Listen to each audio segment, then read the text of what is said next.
Anyway, let's hear more about this blood libel, though, from the most moral army and the most moral envoy of the most moral army. Legality.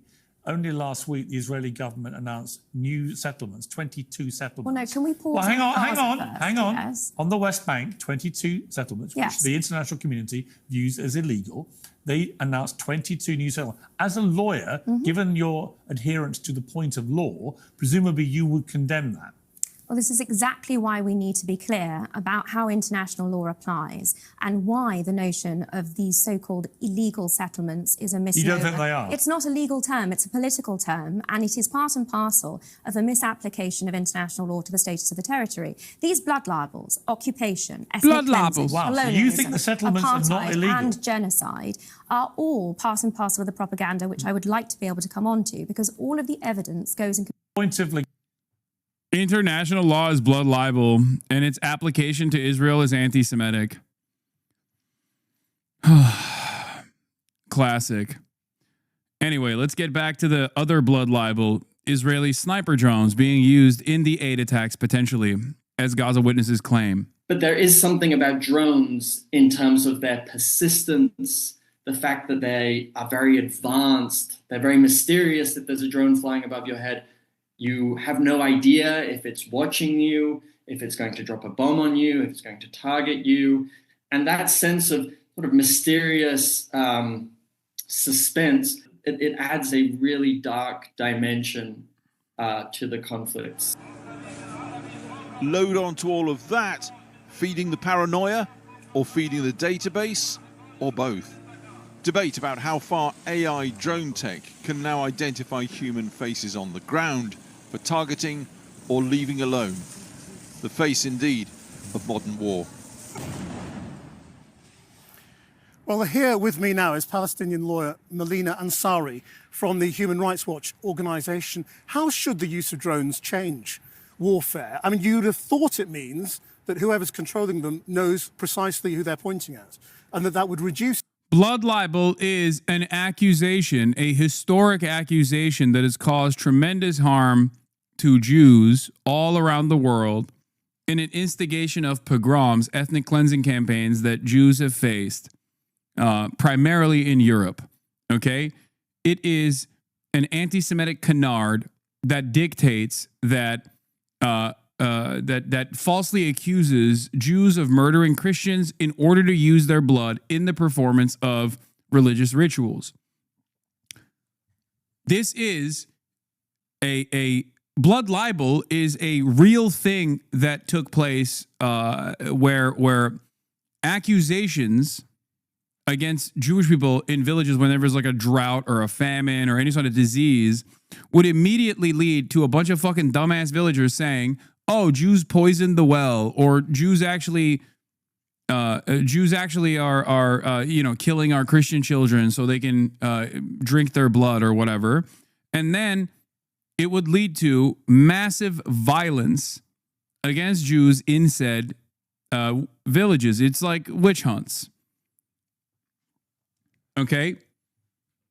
It is a real anti-Semitic canard. Its modern application of this sort in defense of the genocidal apartheid state is fucking insane, because Israel is doing these things right now. Israel is using drone copters. Israel is actually illegally occupying the West Bank and building new settlements.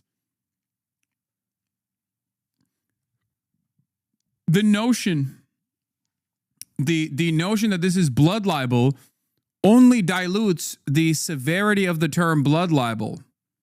It makes people question the historic violence that Jews were subjected to as a direct consequence of the lies that people have told about Jews. It doesn't have the intended effect of getting people, when used by Israeli authorities and people who are propagandizing at the behest of Israel, saying Israel's the Jewish state, this is blood libel. The intended effect from the people using this in its practical application is that it causes people to stop and second guess themselves because, oh my God, am I being anti-Semitic right now? That's not what's happening, though, because Israel's violence is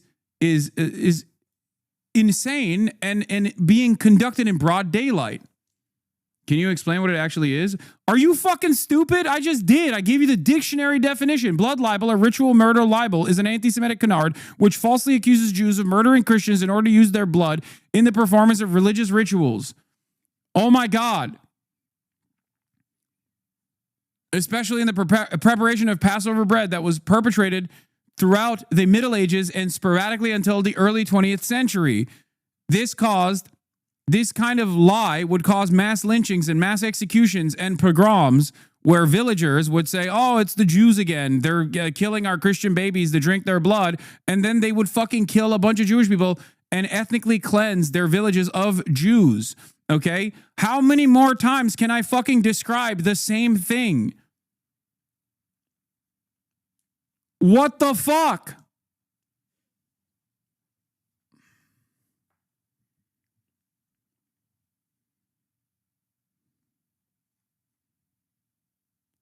In its modern application, in defense of its modern application, most commonly uses in defense of the genocidal apartheid state of Israel, where Israeli envoys will say, oh, this is the Jewish nation state, and you are engaging in blood libel. You are lying about Jews doing such heinous, violent acts. Meanwhile, it's not Jews doing heinous, violent acts. It's actually Israel doing heinous and violent acts. And these people are cynically applying real, a real term to describe lies that were told about Jewish people in an effort to do pogroms against Jewish people. The most common blood libel, obviously, is all the lies told about Jewish people that led to the fucking Holocaust. Okay, but the irony, of course, the dangerous irony, of course, in this process is that this does not actually turn around and cause people to second guess themselves, to stop them dead in their tracks from engaging with the truth. It actually just dilutes the term blood libel, and it makes people think, well, obviously what these guys who are saying they're Jews, these Jewish guys are saying like Israel's a Jewish state and it's blood libel, but I saw it with my own two eyes that they're fucking murdering children. So maybe they were lying about blood libel in the past as well. That's what happens. It is an incredibly dangerous. It is an incredibly fucking dangerous way to try and it's an incredibly dangerous way to try and fucking defend Israel, when in fact, instead of defending Israel, all you're fucking doing in this process is make the term blood libel come across like it's not actually valid at all. You're undermining the historic significance of the term blood libel by doing so. You are defanging anti-Semitism. Exactly.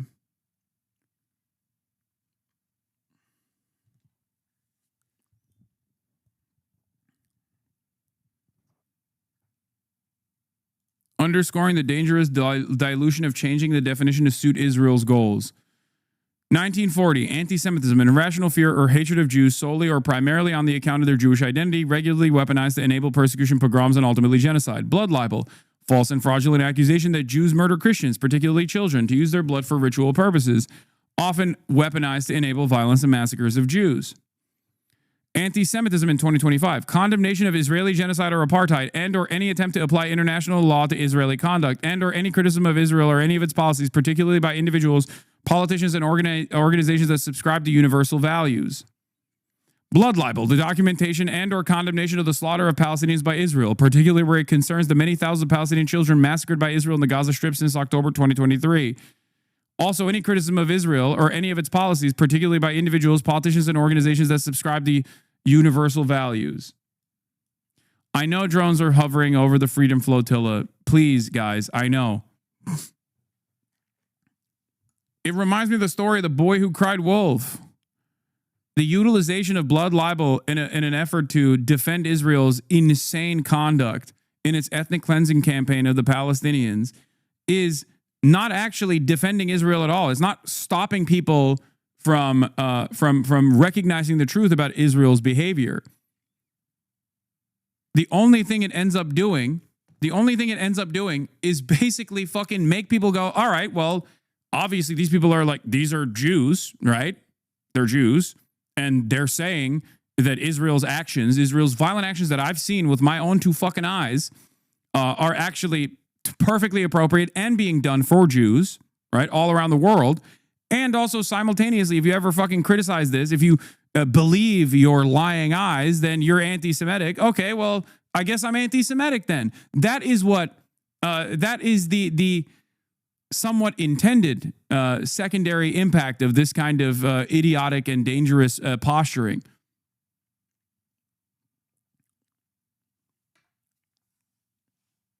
And it is happening. It's happening every fucking day, and it's incredibly short-sighted. If Israel thinks that this will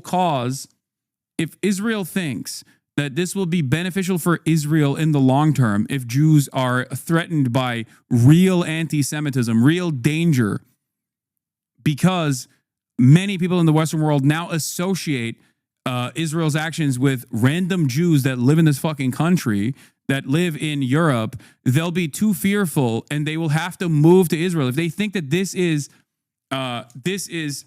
good for Israel in the fucking long term, they are delusional. Okay? It's not good for Jews in the short term, and it's not going to be good for Israel in the long term. The Israeli project is over. It's done. The Zionist project is done. The culmination of all of this violence will inevitably end. Will it end with actual fucking pogroms against Jewish people and a complete separation from Israel as a mechanism of American foreign policy? Or will it actually happen in an anti-Zionist fashion with a singular, solitary, secular state for all the Palestinians? That is up to a lot of these institutions. Evet. And so far, you're taking this too fucking far. Let them have a country at the very fucking least. What are you saying? You're taking this too fucking far. Let them have a country at the very fucking least. What? So if we view Israel as equal to Jews, then Israel isn't a democracy but a theocracy, and we should cut them off for other reasons. Also, fun fact, the original Lego movie is far more political than you think. Civilian casualties. Yeah, well, it's a problem nowadays with the use of, modern technology in warfare, specifically drones. And we have seen cases such as the use of quadcopters and drones in Russia and Ukraine. And these are basically robots in control of firing weapon, even if there's a person behind the screen pushing a button. And Human Rights Watch did document several other modern technologies that are being used in Gaza by Israeli forces, like investigating and looking into the... Like, yeah, I mean, look, I jokingly say, if you think you hate Israel, you don't hate Israel enough, but like, holy fuck. Israel's net favorability in various European countries per YouGov. UK, minus 46. France, minus 48. Germany, minus 44. Denmark, minus 54. Spain, minus 55. Italy, minus 54.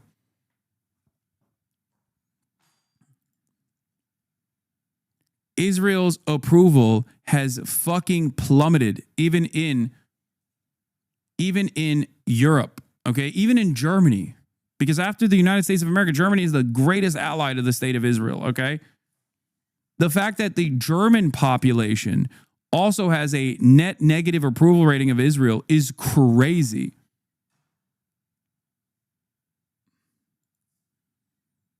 Yeah, this is the other one, exactly. It's fucking over. It's over. You can game it as much as you want to. You can try and fucking say like, oh, well, we won Eurovision. We almost won Eurovision by fucking gaming the voting process. Nobody is believing that bullshit. And as a matter of fact, people are getting more resentful and more angry. That resentment and anger towards Israel is valid, okay? That is a valid resentment and anger towards Israel. Make no mistake. The problem is all of the pro-Israeli advocacy groups that masquerade as Jewish advocacy groups are universalizing that anger and resentment towards Israel as anger towards the Jewish state and only fucking leaning into anti-Semitism. They think this is a defense of the state of Israel and its activities, but all it's doing is causing people to be resentful towards Jews, okay? That is where we're at right now. The artificial intelligence, where's daddy, or lavender, or the gospel that Israel uses to specify military targets in the Gaza Strip. And the thing is, it's dangerous. While international law and the international community is exactly collaborating and looking into how to systemize and institutionalize the use of drones, we are still seeing them being used in warfare in violation of international law. Okay, let's come to the main news today, which is the shooting of people trying to get to these food distribution points. I mean, what's your understanding of international law here in terms of what's happened in these incidents? Yeah, to begin with, international law started when this whole shenanigans of an ex-military personnel company leading aid distribution. You know, the most important thing under international humanitarian law when it comes... Where's Daddy is an AI targeting program, a part of the Lavender AI targeting program that was unveiled by investigative reporters in Israel, 972 Magazine, and Local Call. I also covered this a long time ago, almost a year and a half ago. Okay, Lavender is a target populating AI program that dictates that if you're a Palestinian, then you are very likely Hamas. Okay, it obviously is bullshit, and it almost works as a way to take away the moral culpability of killing random Palestinians from the hands of direct war criminals, but instead simply just an AI that is broken and busted. Okay, that also has an incredibly insane secondary targeting protocol called Where's Daddy. Lavender basically populates targets off of ridiculous reasons. Oh, you're a Palestinian man who is between the ages of 14 and you know, I guess like what, 65, and you got a new SIM card, Hamas. And when you as a Palestinian man come home, Where's Daddy kicks in, and it automatically informs the nearest airstrike team that the target has actually come home. That's why it's called Where's Daddy. 14 to 70, military-aged male. When the target that is 14 to 70, between the ages of 14 to 70, actually arrives home, Where's Daddy triggers an alarm, and the nearest Israeli strike team will blow up the entire fucking house, eliminating the entire family and its neighbors as well. To distributing aid is that it's widespread, it's humanitarian, and it bears in mind the dignity of the people in need of this humanitarian aid, and it's accessible for everyone that's in need. The militarized, you know, the Gaza Humanitarian Foundation is basically a militarized private contractors who are distributing aid, and we have seen notorious records of militarized aid distribution. And I suppose Israel would say that's what was happening before with Hamas's involvement in stealing aid. Yeah, these are Israeli allegations that we constantly hear about but never see evidence of. And really important you've never to seen note, evidence of Hamas taking aid? I mean, surely. So it's not really, we don't know if it's Hamas, if it's Palestinian armed groups, if it's Palestinian gangs in Gaza, because according to UN reports, and this is what we follow in monitoring, the United Nations has clearly said there are Palestinian gang groups who are being armed so far, and they say it's not by Palestinian armed groups or Hamas, who are being armed and looting some humanitarian aids in areas under full control of Israeli forces. Yeah, it's actually not Hamas that is looting aid. It's actually Israeli-backed Palestinian militants, criminal elements in the Strip that work in cooperation with the Israeli Air Force, with the Israeli occupying force that is doing the looting. They're also ISIS affiliates as well. What the UN is saying, there's no way these armed gangs could do what they do without the okay or permission of Israeli forces on the ground there. You know, while we see Israeli forces use quadcopters and shooting people, why aren't they, for example, dealing with the looting? We haven't seen how Israeli forces are dealing with this. But what is the solution? Yeah, the quadcopters actually offer protection to the Israeli-backed ISIS affiliate gangs in the region, and they end up killing Hamas militants that actually are trying to execute the criminal elements that are stealing and looting the humanitarian aid, by the way. Hamas has tried to enforce a curfew to the best of their ability under complete blockade and complete surveillance in an effort to reduce the looting. And yet these guys operate off of red zones inside of Israeli command centers that are created in red zones, like kill zones, where any Palestinian, armed or not, instantly gets assassinated by the Israeli state. They get to fucking operate in these areas all day, every day. Yeah, this is the guy, Yasser Abu Shabab. He's running a checkpoint in Rafah under Israeli protection. And in that checkpoint, humanitarian aid trucks, people who are delivering humanitarian aid trucks have reported that they are actually demanding money from them as well. They're extorting the people that are delivering the humanitarian aid while simultaneously looting the fucking humanitarian aid as well. Now, you might say, well, this is depraved. Like, why are they doing this? And the reason for why they're doing this is, one, because they are depraved. And two, the reason why they're doing this is because they want to destabilize, to the best of their ability, a region that they've completely fucking bombed into oblivion. They want the civilian population of Gaza, the Palestinians there, to no longer be able to live or die through famine that they've created. I'm here in the city of Rafah. Right behind me, you can see one of the distribution centers we opened in the last few days. Yeah, he is basically saying we opened this distribution center as an Israeli military official, even though it's supposed to be not an Israeli, it's supposed to not be linked back to Israel. It's supposed to be Gaza Humanitarian Foundation. So far, we opened 4 distribution centers, and we are intending to open more of them. We already launched or distributed more than 16,000 packages of food to the people, in addition to more than 1,000 trucks already entered Gaza, loaded with humanitarian. The reason why they're fucking saying this, by the way, is because you can try to claim that it's collateral damage, that for one, calculated precise strike, you ended up killing 25 children, right? Even though that's inhumane and gross, you can at least try to massage the narrative within the confines of war, okay? War, like, oh, this is accidental. All of these deaths are accidental. Now, obviously, when it reaches tens of thousands of children, obviously it's no longer accidental and no one fucking believes it. But you can still functionally claim that this is a part of war. It's an unfortunate consequence of war, right? But you cannot deny and claim it's also a part of war when you are directly creating a famine. Okay? You can't do that. That is part of the reason why so many humanitarian aid organizations that initially didn't want to say that Israel was doing a genocide very quickly were like, nope, Israel's doing a genocide. It's done. Okay?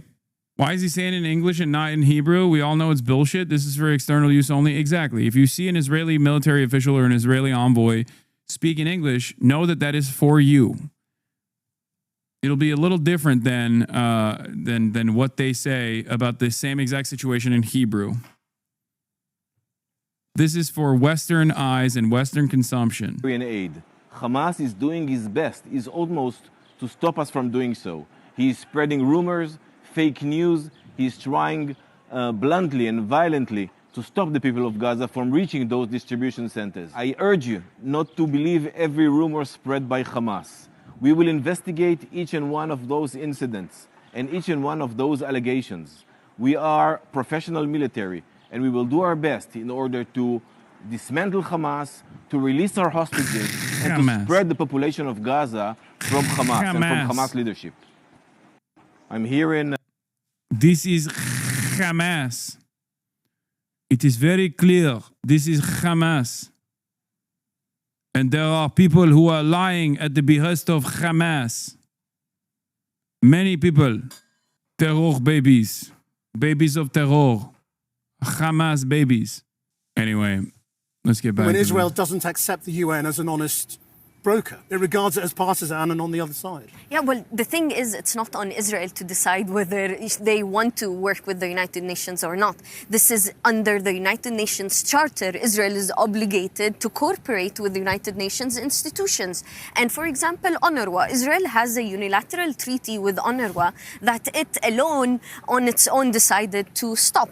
Let me remind you also that the International Court of Justice is looking into an advisory opinion into Israel's obligations towards UN entities in the occupied Palestinian territory. We're talking about Gaza, which falls under occupation of Israeli authorities. So Israel has an obligation to facilitate and collaborate with the UN. Melina Ansari, thank you very much indeed. Thank you. Now, first, the head of the Gaza Humanitarian Foundation resigned, saying the operation could not adhere to humanitarian principles. Now, the Boston Consulting Group, which helped establish the US and Israeli-backed aid distribution mechanism, is also jumping ship. Let's get more from our Washington correspondent, Siobhan Kennedy. Siobhan. I don't get it. It's totally above board. It's perfectly legal, perfectly valid. Why are these guys all, why are all of these guys just escaping any association with the Gaza Humanitarian Foundation? I thought it was in the name, the Gaza Humanitarian Foundation. What? So weird. Why are they jumping ship? Well, that's right, Krishnan. And adding to the chaos on the ground, it's emerged now that the Boston Consulting Group, which is the US contractor that was hired to set up and run the new aid organization in Gaza, actually quit the job last week and terminated its contract with the Gaza Humanitarian Foundation. Now, in a statement... Yeah, BCG, Boston Consulting Group, jumping ship now while everyone else jumped out before, should tell y'all how evil consulting groups are. Yeah, I mean, we are talking about some of the most evil figures, okay? Some of the most evil entities in modern society. American Marine snipers that have now turned into mercenaries and consulting groups. Okay? Think about how fucking evil this process looks like, and this process actually is, that you got mercs that previously were American Marine snipers going, it's a bridge too far for me. I don't know if I want to be associated with this, okay? Like, that's insane. To Channel 4 News, the Boston Consulting Group said that it was doing the work for free to help set up the new aid organization. And it added that unapproved follow-on work relating to Gaza lacked buy-in, it said, from multilateral stakeholders and was stopped on May the 30th.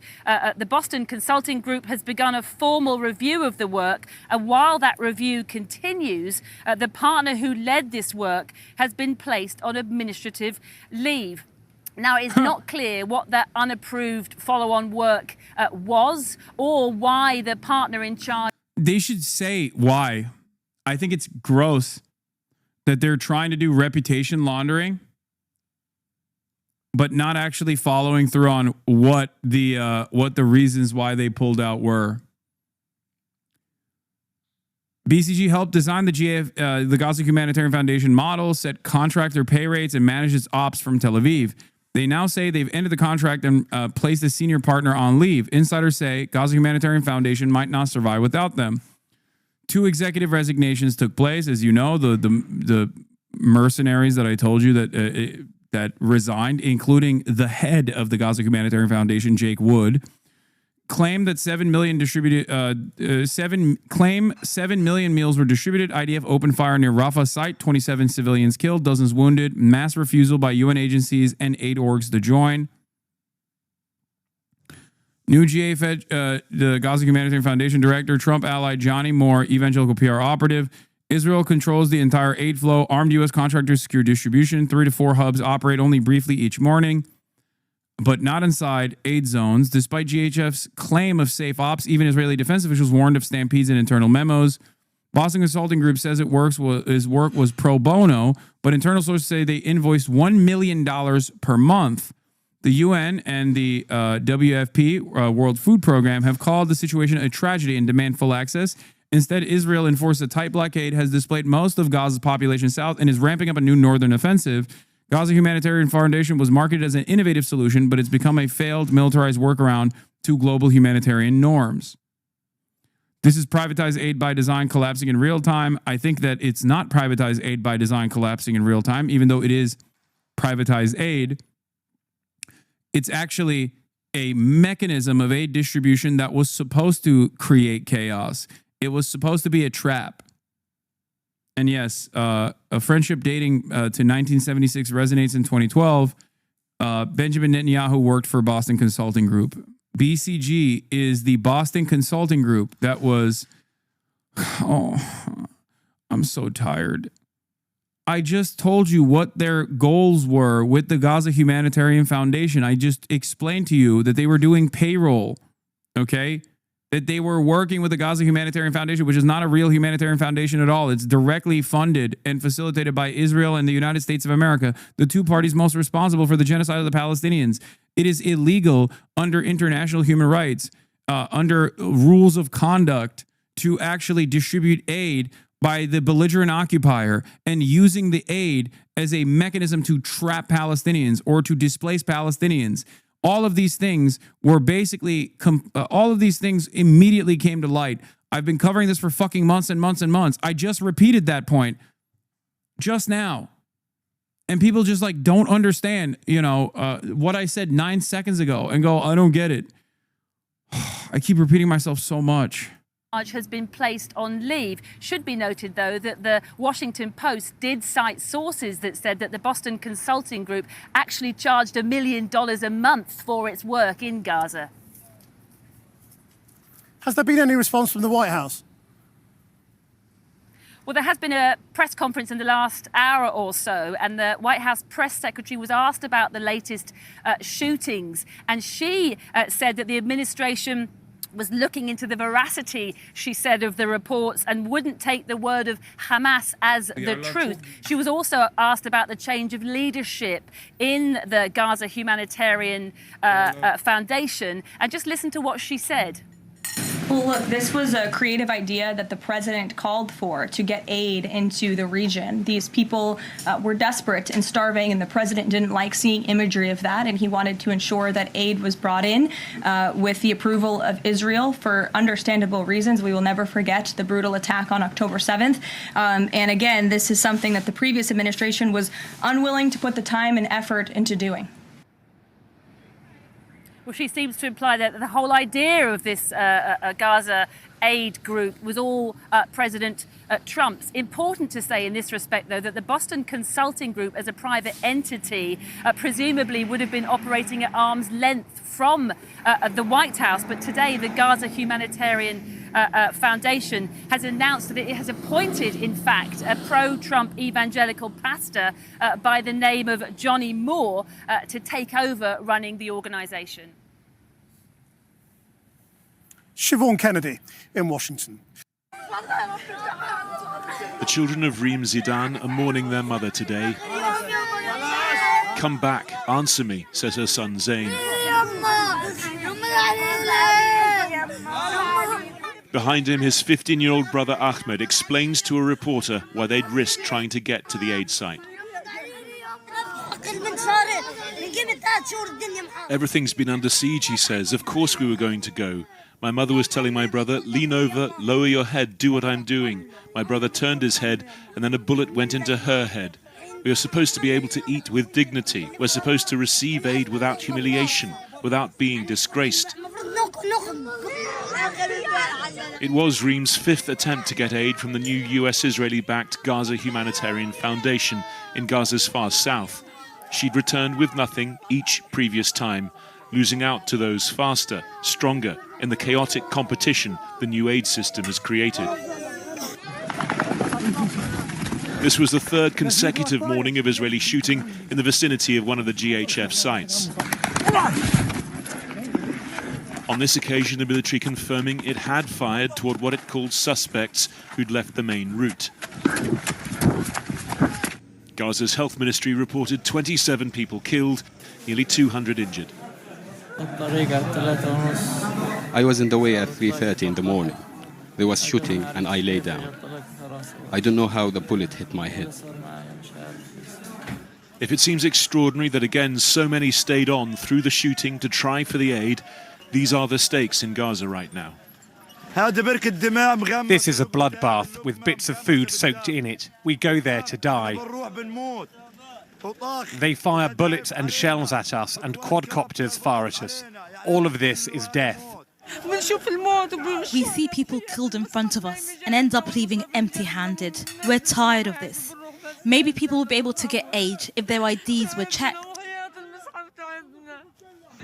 That was GHF's original plan. Nominated representatives, irises scanned, taking days' worth of food back to their families. It has not run as advertised. Since Sunday's shooting, GHF and the Israeli military have been closely aligned, both condemning media lies, both denying incidents at or near the aid site, Israel's army admitting only to firing warning shots further away. Today, a change in approach. Israel admitting that this morning warning shots were followed by the real thing. And as some of the suspects continued, despite these warning shots, advancing towards the troops in a threatening manner, further fire was directed near these specific individuals. But doubling down on the accusation that media were reporting Hamas propaganda without verification. June 1st, Hamas claimed Israel had killed 31 people at an aid site in Rafah. The New York Times and others ran with it. Then we've released an Israeli drone footage showing that Hamas gunmen opened fire on the crowd. Now, did the media lead with that correction? No. For good reason, as it turns out. The footage, used in a separate government briefing today, is from a different location and time. Our colleagues in Gaza say the gunmen belong not to Hamas, but an armed gang that was selling stolen aid. This evening, Israel's military released new footage of its troops in Gaza's... Nope, take it one step further. Armed gangs selling stolen aid that are under the protection of Israel. Because remember, there's a drone that was able to take that footage. Okay? Now, how is it that this drone that took that footage didn't immediately assassinate the person?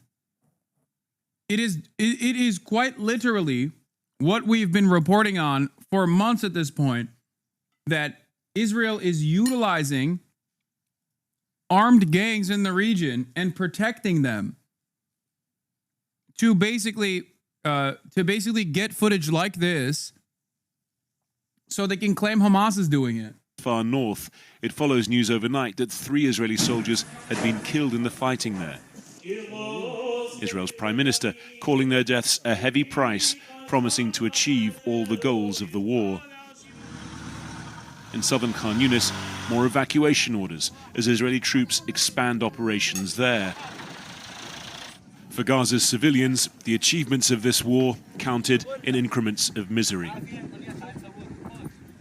Well, joining me now from Al Mawasi near Rafah is Hamish Young, who's the Senior Emergency Coordinator for UNICEF in Gaza. Now, Israel says this aid operation is working and millions of people are getting food.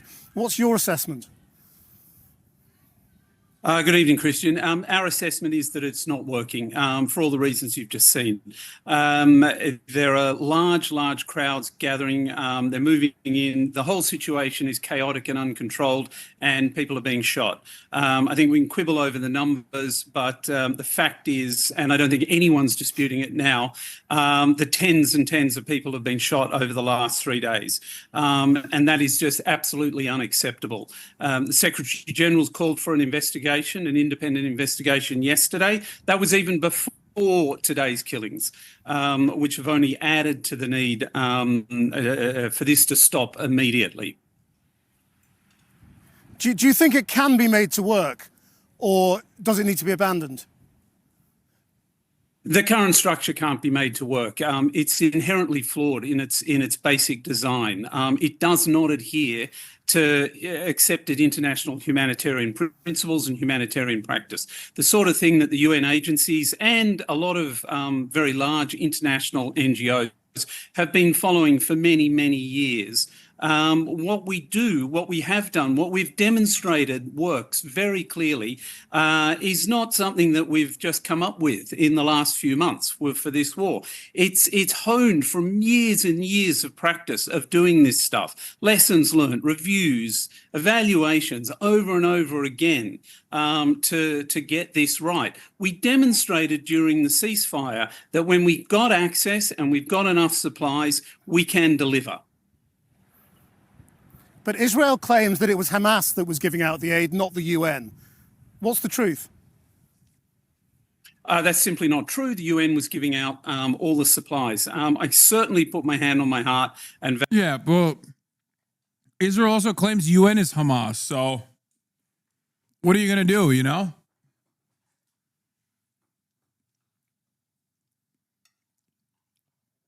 I'm telling you, bro, if Israel said, it's sunny outside, I bring a fucking umbrella.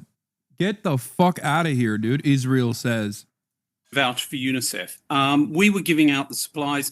The UN was giving out the supplies, and the internationally recognized NGOs were giving out the supplies. I think, Christian, it's important to note that during the ceasefire, when there were many, many thousands of trucks coming, I think you'll recall that was 600 a day was part of the ceasefire agreement. The United Nations and the internationally recognized NGOs were accountable for only about 35% of that. There was another 65% that were brought in by bilaterals and other organizations. So I think if you want to look for any problems, you need to look into that 65%. The aid brought by the United Nations and the NGOs is distributed in an extremely rigorous way. We have monitoring, we have post-distribution checking, we have audits, we have independent third-party verifications. We have all sorts of mechanisms, like I say, that have been honed over many, many years of practice to ensure that the aid gets to the right people. And if I can just add on that, I mean, speaking from UNICEF, we're bringing baby food, we're bringing nutritional supplies for malnourished children. Do you really think anyone wants to divert that? We're bringing vaccines for babies. Well, what is the current state of hunger Israel does in Gaza at the moment?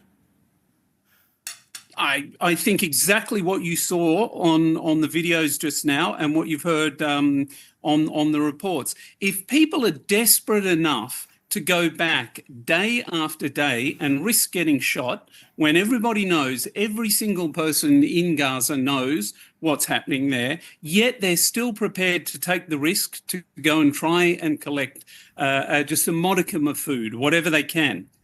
That speaks volumes for how desperately hungry people are here. Hamish Young, thank you very much indeed. Well, a short while ago, I spoke to the Israeli government spokesman, David Mencer. David Mencer, the IDF has admitted shots were fired this insane. Morning. This Why interview is Israel insane. firing at people who you have told it is safe to go and collect aid when they are desperate for food? I'm issuing a unique trigger warning that I normally would not issue under any other circumstance, but he is just a straight up fucking neo-Nazi, David Mencer. Why do they keep interviewing them? Well, nowadays when they interview these fucking animals, the interviews don't go down the way that Israel would expect it to be. I mean, he's gonna rip him to shreds. First things first, Krishnan, we're trying to divorce Hamas from the aid distribution system because Hamas were taking the aid, profiting the aid. You know, they were charging poor, hungry Gazans to get... Brother, what would they be able to do? Like, let's say that's the case, okay? Let's walk through this. First of all, there's no evidence for it, okay? And it's fucking bullshit. But, like, what are they going to do with the money? Is there a fucking merchant in the tunnels that you can go to? And you just go, here's the money I got. that I stole from the fucking Palestinian civilian population. Give me rocket launchers now? Like, where do they go? An NPC vendor? Do they have a fucking Walmart? Like, where? What are they doing with the money? It doesn't make any fucking sense. Like, there is literally no economy remaining in Gaza. What is Hamas supposed to be doing with the fucking money?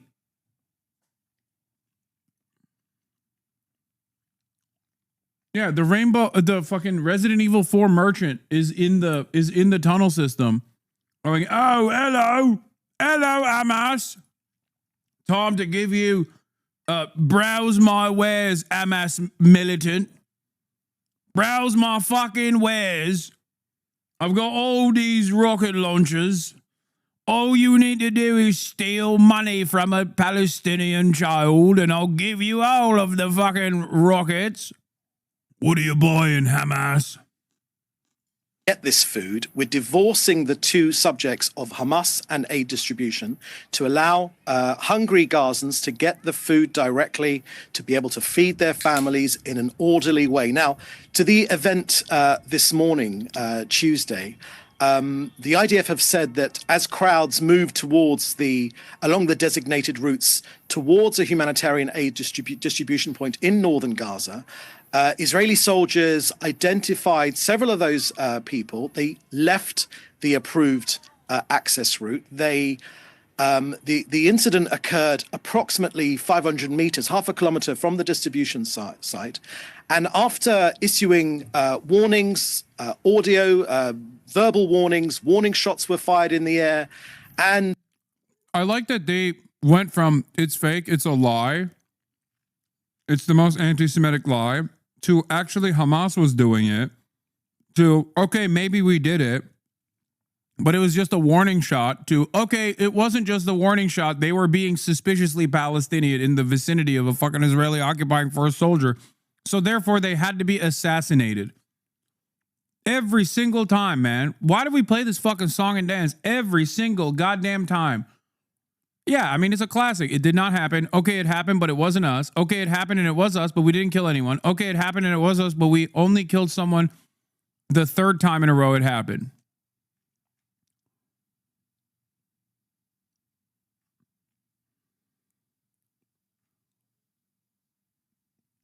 It's just, it's so fucking spectacularly ridiculous. And unfortunately, some of these suspects continued advancing towards our troops in a threatening manner, and so further fire was directed near.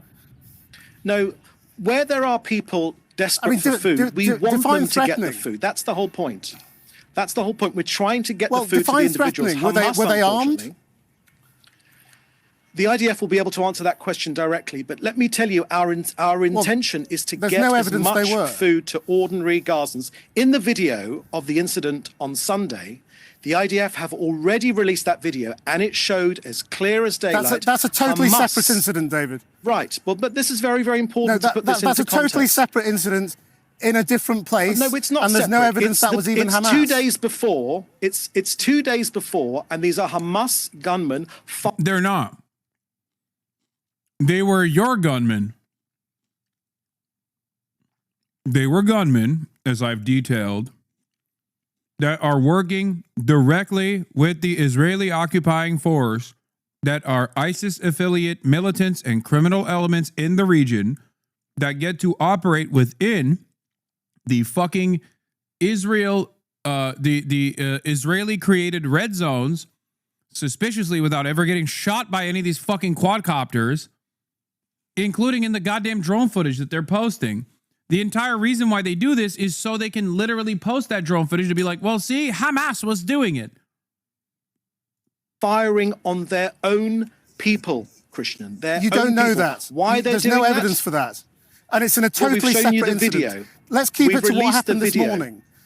Let's keep it to what happened this morning. Was anybody armed? Did anybody fire at the IDF? We can't separate the two. We can't separate the two. Now, the IDF said they were advancing in a threatening manner, and obviously they felt their lives were under threat. The IDF operates under international law, not Channel 4 law, international law. And that's why it's very important. The details of this case are very important. Now, the IDF is aware of these reports and also of casualties, and they are reviewing the incident. But look, a couple of things are clear. We are not preventing the arrival of Gazans. The opposite. We want more humanitarian aid sites, and we want more Gazans to collect that food. We're encouraging it. Now, these warning shots were fired David, away from the aid distribution twice point. now, desperate people who have been starved for weeks have been shot at while trying to collect aid. You are starved for weeks by who?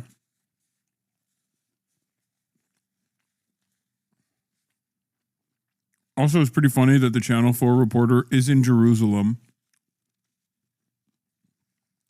and he's talking to the Israeli Hasbara guy who's in Tel Aviv. Like, they could be doing this in person.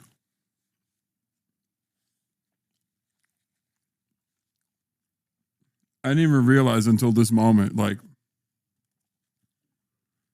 what the fuck?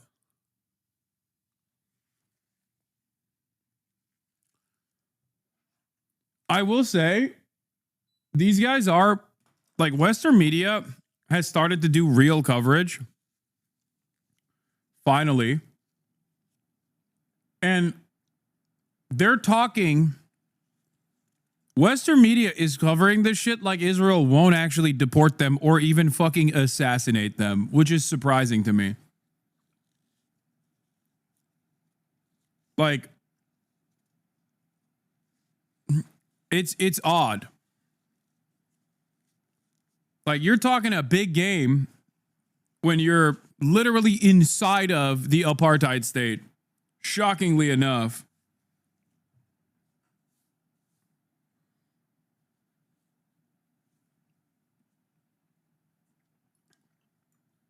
But once again, this is a marked tonal shift.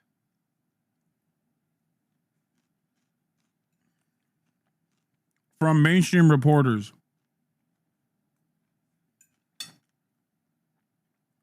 are terrifying the population of Gaza even more. They're too scared now to go to collection points because they know they could be shot at by the IDF.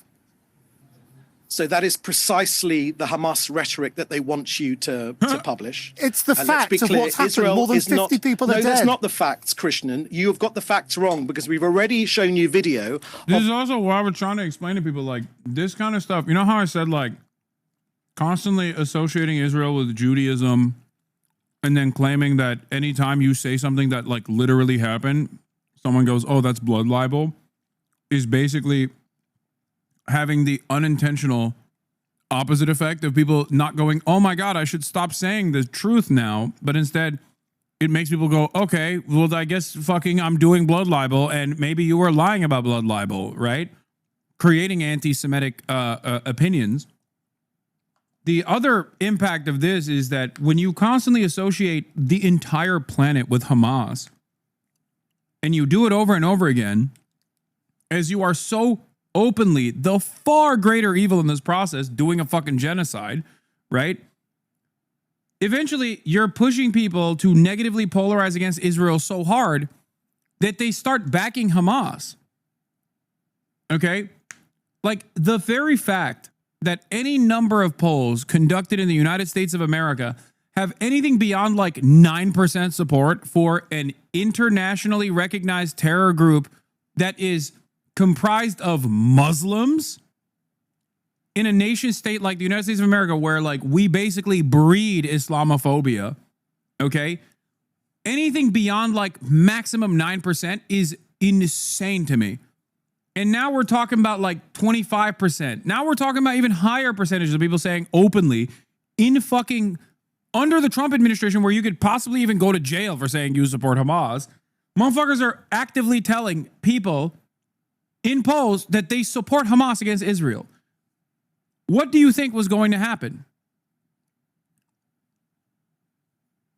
There was that one Harvard Harris poll that was conducted that had 43% support for Hamas. 43% support amongst young Americans. That is insane to me. That is actually insane. Like, the fact that people are that fucking tuned in to Israel's violence here is crazy.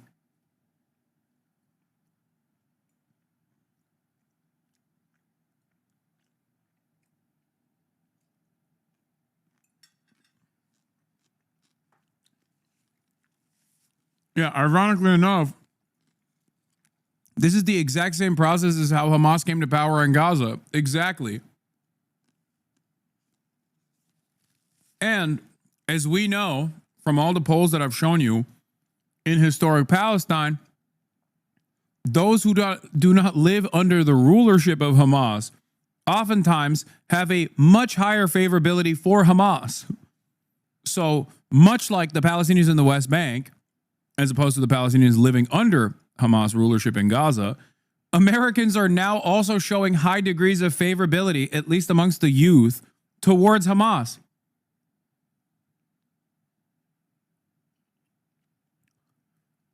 Once again, just like with the blood libel shit, just like with the consistent, you're being anti-Semitic if you say Israel's killing children when it very clearly is killing children. You have negatively polarized people against your position, and now you have negatively polarized people against militant resistance against the apartheid state conducting a genocide, when Americans historically have insane levels of unfavorability towards even Americans that also disrupt the pre-existing social pecking order in the United States of America, like Martin Luther King, a figure that was whitewashed in perpetuity. At the time of his assassination, had a 67% disapproval rating, okay, by Americans. Americans don't like anybody that rocks the fucking boat.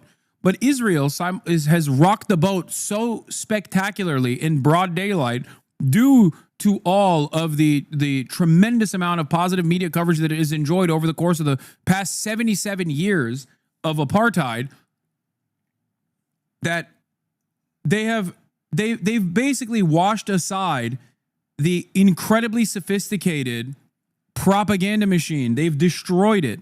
Billions of dollars spent to make people think that Israel's the most moral nation on the fucking planet, the most only democracy in the Middle East, all this fucking ridiculous nonsense. All of that is gone.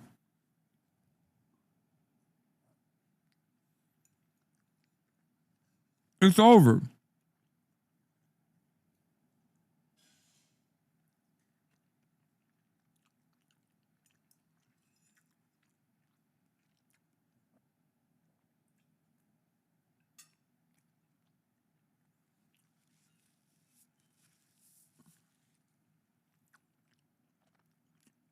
And it's almost funny to see, like, since the ADO try to actively come after someone like myself who actively separates Israel from Judaism, Zionism from Judaism, and talks about this from the framework of anti-Zionism alone. And because of that, I'm the number one marker of the Israeli government. The number one target of the fucking Israeli government is insane. Dude, worry about the actual existing and rapidly growing anti-Semitism in the West, big dog. You live in America. You don't live in Israel, you know? That's what I will never understand. It's like, do you have no self-interest? Like, there's a clear reason why you don't live in Tel Aviv, right? Because you prefer living in Sherman Oaks or Brooklyn or fucking Boca Raton, right? You clearly have every opportunity to go and fucking live in Tel Aviv. You don't want to do that. You don't want to live there. You think it sucks. So why the fuck are you ruining your life here by actively associating yourself with Israel's war crimes? You're an American. You're not Israeli. You're a fucking American. It makes me so mad when I hear dudes who do not fucking live in Israel, that could very easily live in Israel, ruining their own fucking future and the future of their children on this nation state, on U.S. soil, by consistently tying Judaism back to the heinous actions of Israel. It's so fucking stupid.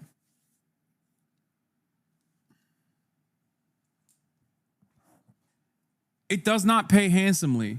You're wrong. It unironically does not pay handsomely because, like, if you think that the violent actions of this fucking Colorado guy is, or the Israeli embassy staff shooting, which I would package as something different than this other dude. But regardless, like, if you think that there won't be violent retaliation towards people who don't fucking deserve anything, like anything of the sort, if you think that this doesn't unironically make the United States a less safe space for Jews, I don't know what to tell you.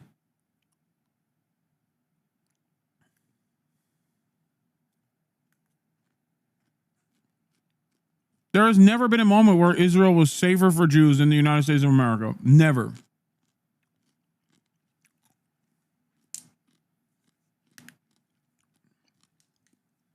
My point is, all of this violence being packaged as being done at the behest of Jews all around the world is creating tremendous enmity towards Jews, okay? Regardless of what their worldview or their position might be. That is my point. Israel is making the rest of the planet a less safe space for Jews by not only its conduct, but its constant association with Judaism, its constant false conflation of with Judaism.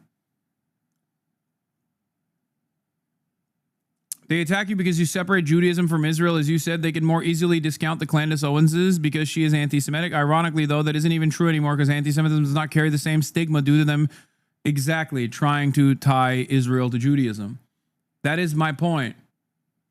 That is the point I'm making, is that these guys don't mind the likes of Candace Owens or Dan Bilzerian or any number of different people who are openly anti-Semitic, who are also anti-Israel. Okay? The ADL and all these advocacy organizations don't care about those guys because they can always point to those guys to say, of course they hate Israel, they hate Jews. But when it comes down to someone like myself, I jokingly have said this before. I don't know if this is like 100% the truth or not, but I've jokingly said this before. I'm the motherfucker that's actually causing Jonathan Greenblatt's nieces and nephews to be anti-Zionist. So he fucking probably does not like that. Okay? Because Jonathan Greenblatt's nieces and nephews are never going to listen to Candace Owens and go, oh, wow, I guess Jews are actually believing the fucking Talmud and trying to do historic baby murder rituals or some shit. Like, no Jewish person is going to fucking understandably believe the insane anti-Semitic conspiracies.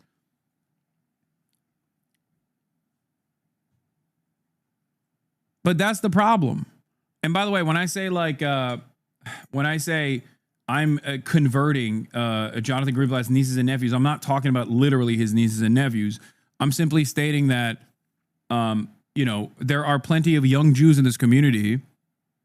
An entire generation of potential Hasbara agents have now been, have now unironically become way more radicalized against the state of Israel for understandable reasons.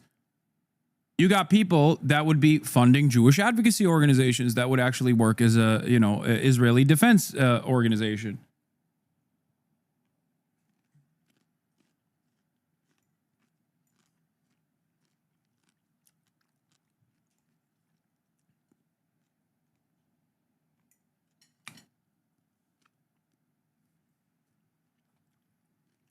Anyway, let's see what this fucking dipshit has to say on Sky News. In the air, and still some of these suspects continued to advance towards the troops in a threatening manner. Still, further fire was directed close to them, but not to them, but they continued their advance. So we know very well about this report, but I must tell you again that we have released verifiable footage of Hamas gunmen themselves firing at Gaza. David, yes, but the footage that you just alluded to from the incident. I never in my life would have thought Sky fucking News would be doing real-time pushback. Chat, is this real? It's so fucking crazy, dude. That is unfucking believable for months on end when an Israeli official went on Western media, whatever they said, it was whatever I say goes. All of a sudden, almost overnight, well, not overnight, but in the past couple of weeks, people are actively going, yeah, no, the footage that you sent in is actually not from that incident. And it seems that forensic analysts have figured out that those weren't Hamas militants at all. They were actually criminal elements.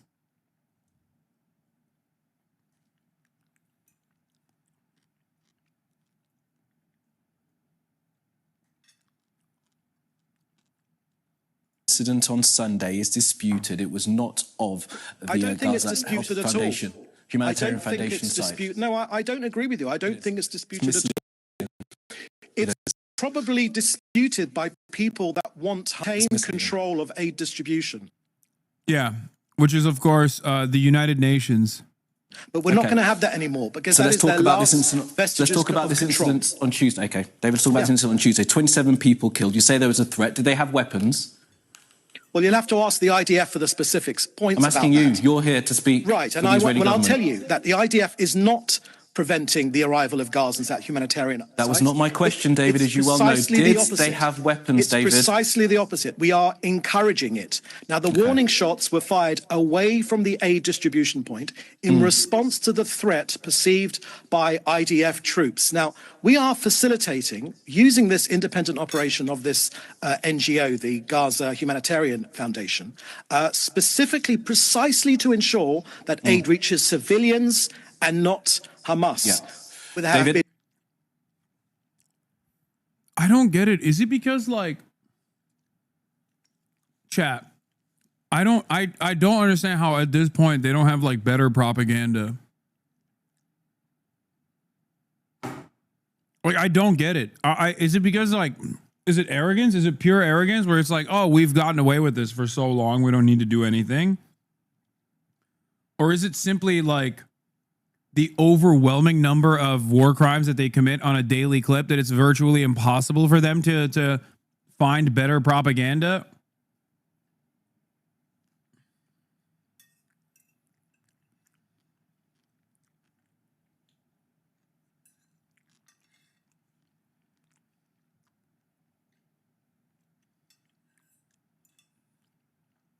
Like,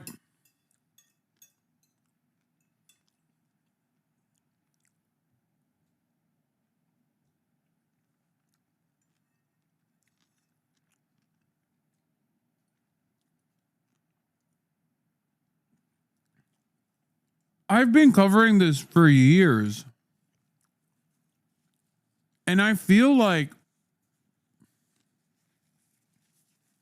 possibly due to the overwhelming number of people who are even remotely invested in this, being like super pro-Israel in the past, whenever I would talk about like Israel striking a journalist or Israel striking the Associated Press building or, you know, Israel doing another siege, right? Like, whenever I used to talk about stuff like this, I felt like there was so much more sophisticated propaganda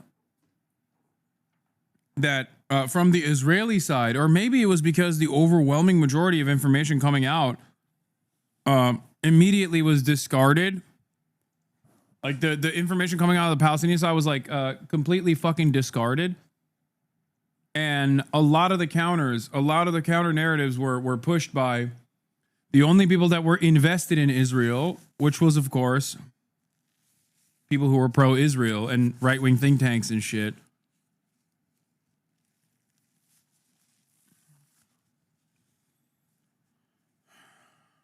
I don't know. It is truly shocking. I'm serious. As someone who's been covering this for fucking a decade at this point, it is shocking how bad the propaganda is.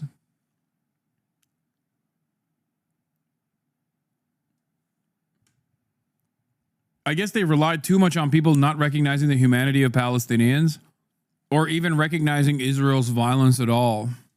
Been many, many occasions of Hamas lying to international media, and unfortunately, international media repeating those lies, and that very often we're leads not to repeating any lies, David. I'm putting the questions to you, and as you well know, in recent weeks we have spoken to Hamas about this. This 27 that were killed, 3 children were killed, 2 women. Were they a threat as well? Again, every bit of news which comes out of Hamas, of Gaza, is controlled by... Of Hamas. I mean Gaza. I mean Hamas. The terrorist organization. There have been many. I can read so you we can't be trusted, is what you're list. saying? No, I'm not. I'm saying that you need to verify. Do your jobs, We'd media. love to, David. We We are would not love, preventing David, Gazans we from would, accessing as you know, David, humanitarian and as aid. you and I have spoken about before, we would love to verify this, but international journalists are not allowed into Gaza, are they? Why not? Well, I'll tell you very, very clearly what the reason is for that. Our priority is getting our hostages out. Oh my God, he's getting increasingly more red. Oh my God.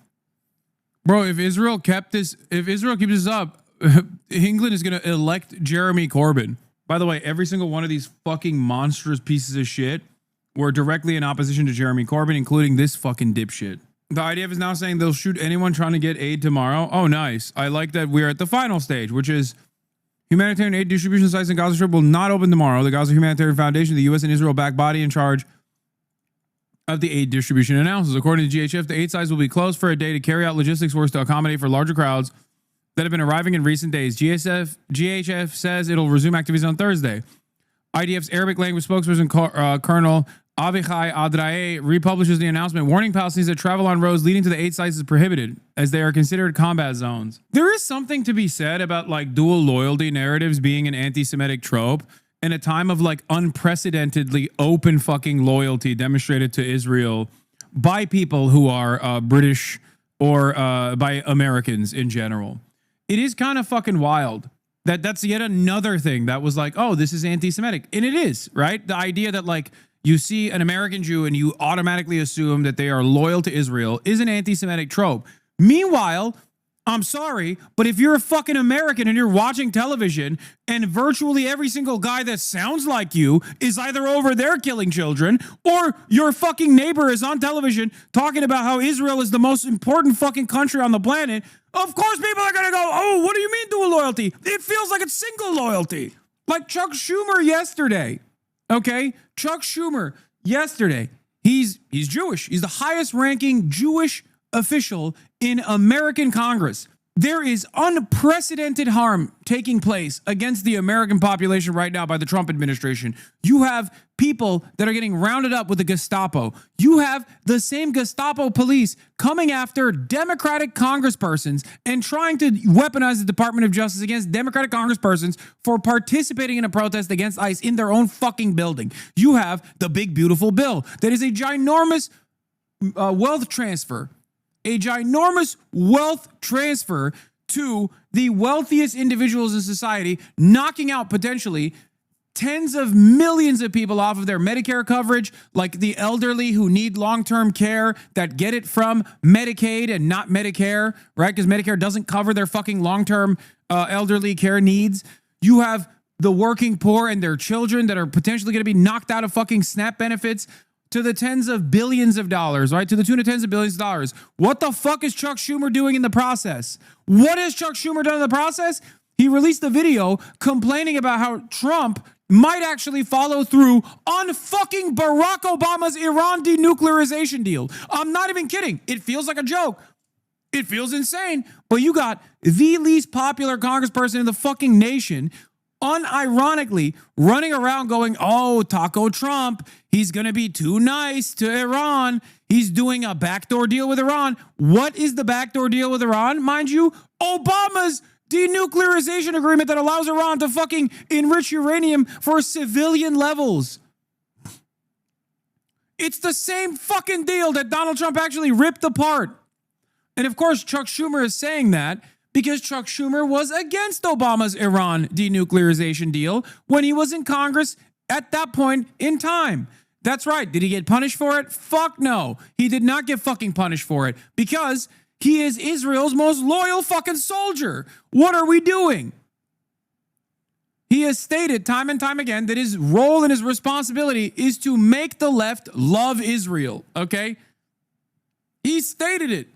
He's talked at AIPAC seminars. AIPAC is a fucking far-right psychopathic institution that Chuck Schumer has stood at the podium of, alongside every prominent Democrat, of course, which is, again, another reason why so many people go, oh, America is bought and sold by Israel. Our politicians are bought and sold by Israel. The entire Congress is like occupied by Zionists or whatever the fuck. The reason why they say that is because of this.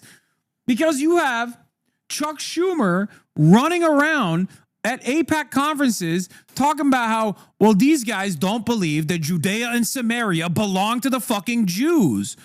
Of course they don't believe that. Why would anybody fucking believe that? Do you believe that? What a psychopathic thing to say.